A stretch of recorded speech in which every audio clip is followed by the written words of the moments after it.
Olha, eu sinto muito em falar, mas a impressão que eu tenho, eu vou falar assim pra ficar um pouco mais suave o que eu vou falar. A impressão que eu tenho é que a maioria desses gays são efêmeros. E eu não sei por que eles são efêmeros. Eu não consigo entender. Eu acredito que deva ter gays que não são efêmeros. Eles se colam tão facilmente à sociedade de consumo, como já explicava o Jean Baudrillard na década de 90. As relações que eles têm com as mercadorias, com os objetos, é porque a gente vive no meio rodeado de mercadorias, no meio rodeado de objetos descartáveis, de mercadorias que se usa, se consome e se descarta. Essas relações que as pessoas, que a gente ainda chama de pessoas, se é que é possível chamar as pessoas de pessoas no sistema capitalista, elas estão tão condicionadas a essa relação efêmera com os objetos, com as mercadorias, que elas passam automaticamente a estabelecer essas relações com, com as outras próprias pessoas. Ou seja, pessoas que na verdade são meros consumidores, mas que na verdade não são apenas meros consumidores, porque ainda assim eles têm alguma coisa para além do que é ser mero consumidor. Mas é incrível. O que mais me, me, me deixa indignado é que não é um caso, são vários casos de gays que não conseguem sustentar as suas palavras. Eu não sei se isso é da cultura do povo brasileiro, porque de alguma maneira na cultura japonesa, os japoneses, de maneira geral, com todas as críticas que a gente possa fazer também à cultura japonesa, como alto teor de disciplina, de organização, de rigidez, e isso também acaba levando a consequências como depressão e suicídio. Não é à toa que a sociedade japonesa é uma das sociedades que mais se tem suicídios. No Japão tem uma floresta onde as pessoas vão lá se suicidar. Mas, de maneira geral, os japoneses mantêm as suas palavras. Né? O que eles falam tem uma boa dose de consistência. Para não dizer que o que eles falam atravessa muitas vezes gerações. Agora, os brasileiros, de maneira geral, e aí eu estou falando dos gays também, não conseguem sustentar suas palavras. Parecem que as palavras têm um significado naquele momento. Passou o momento, elas não têm mais significado. Elas não têm raízes. E isso é um problema seríssimo, né? As pessoas falam, né? Os gays falam, mas não falam com, com, pelo menos na aparência, com profundidade, mas não conseguem ter firmeza naquilo que falaram. Parece que tem a memória curta, né? Não tem memória. Vou dar um exemplo. Num relacionamento,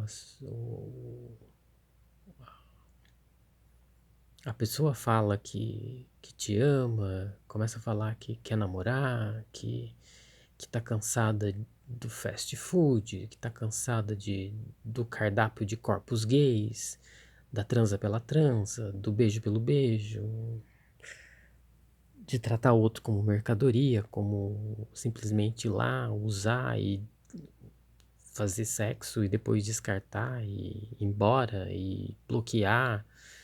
Porque hoje as pessoas facilmente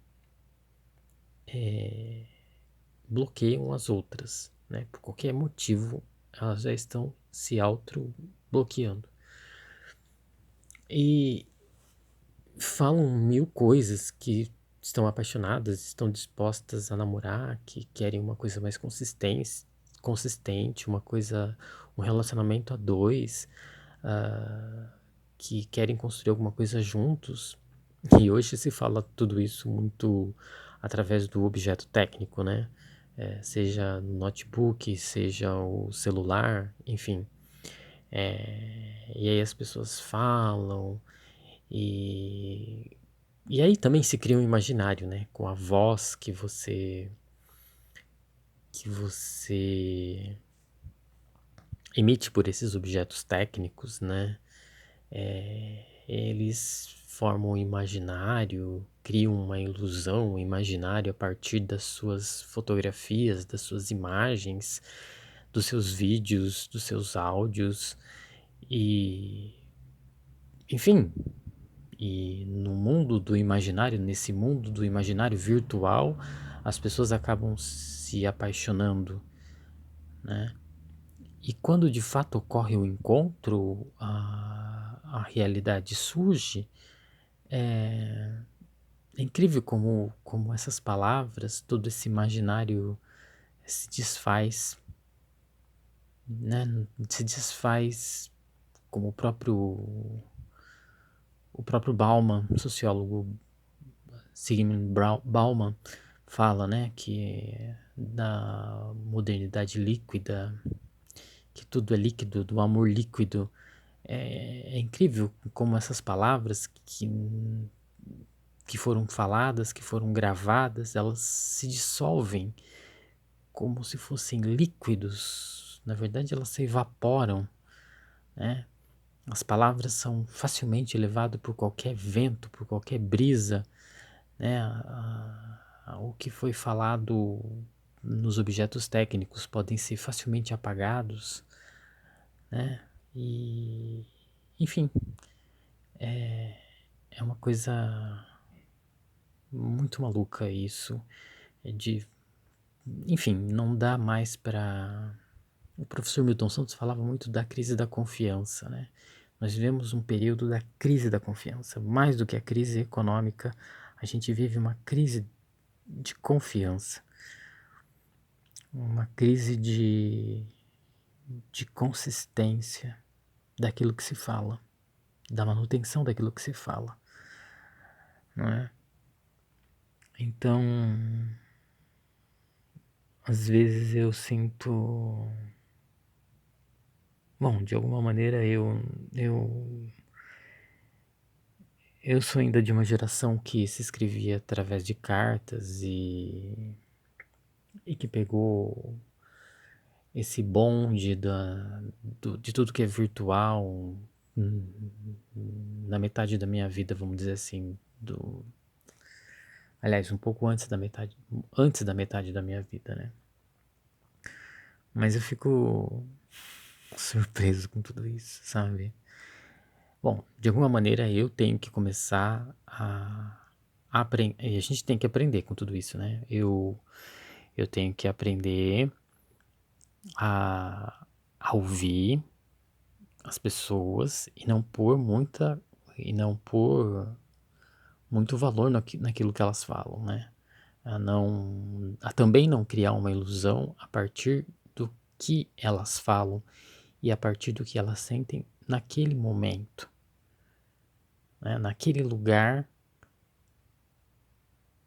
que chega até mim através do objeto técnico, que chega para mim através de um sistema virtual.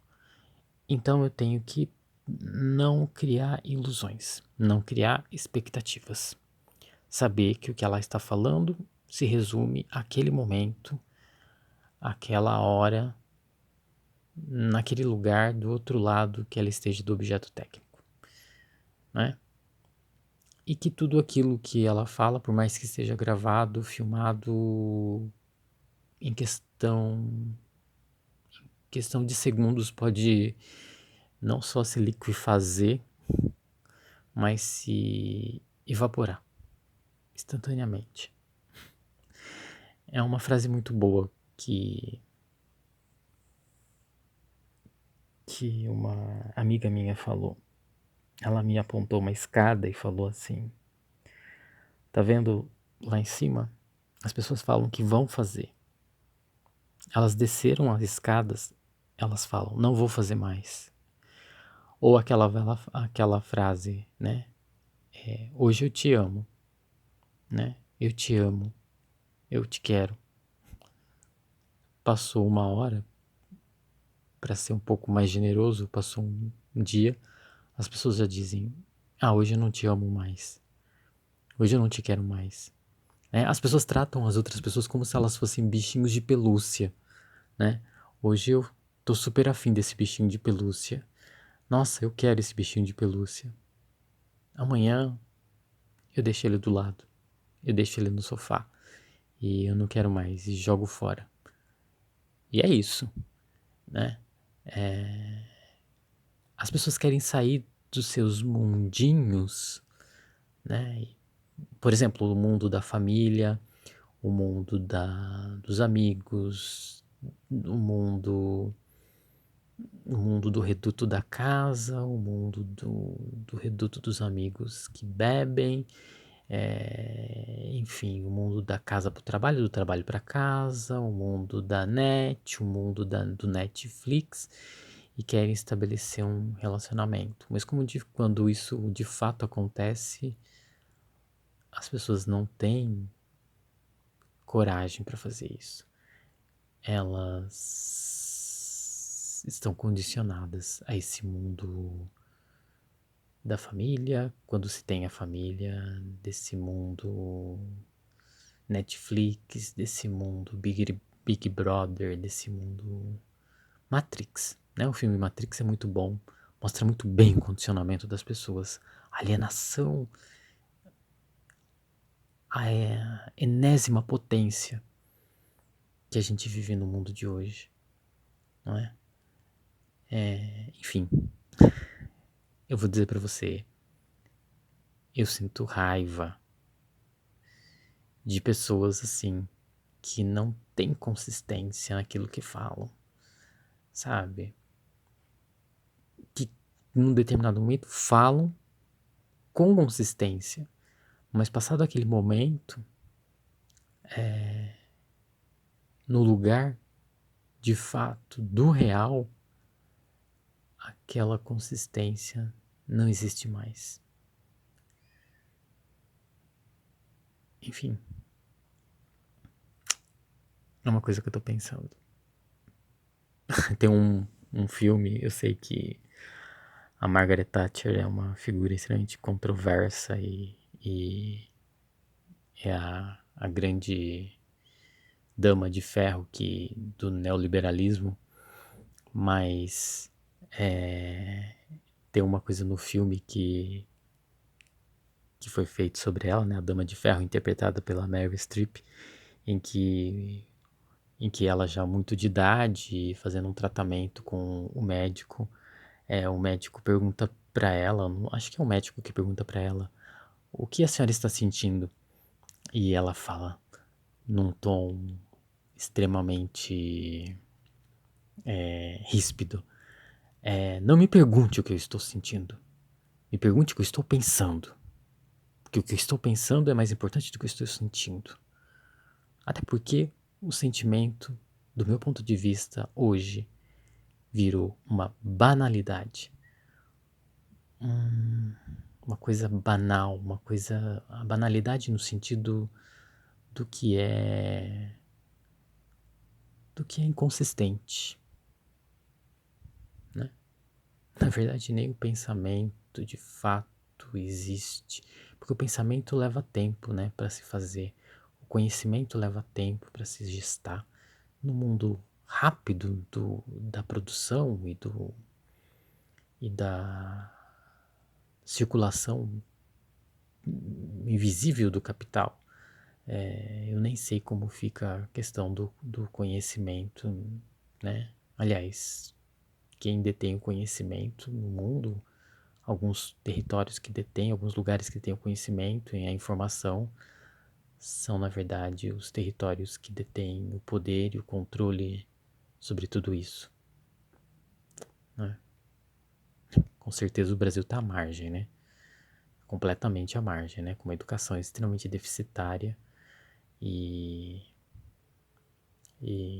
um país que de maneira nenhuma valoriza o conhecimento, jamais vai ser um grande país.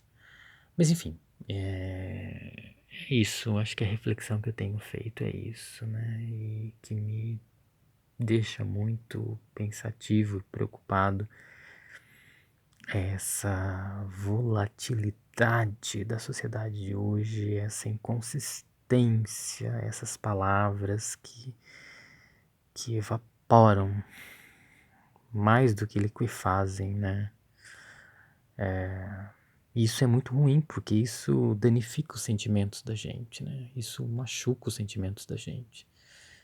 Machuca o meu sentimento fica muito machucado com isso. E aí eu tenho que dizer uma coisa, que algumas religiões ortodoxas, né, de origem que são provenientes do cristianismo, até porque eu acho que o cristianismo é uma coisa belíssima em essência, mas os homens os homens brancos e heterossexuais, de maneira geral, que se dizem heterossexuais, que se apropriam desse cristianismo,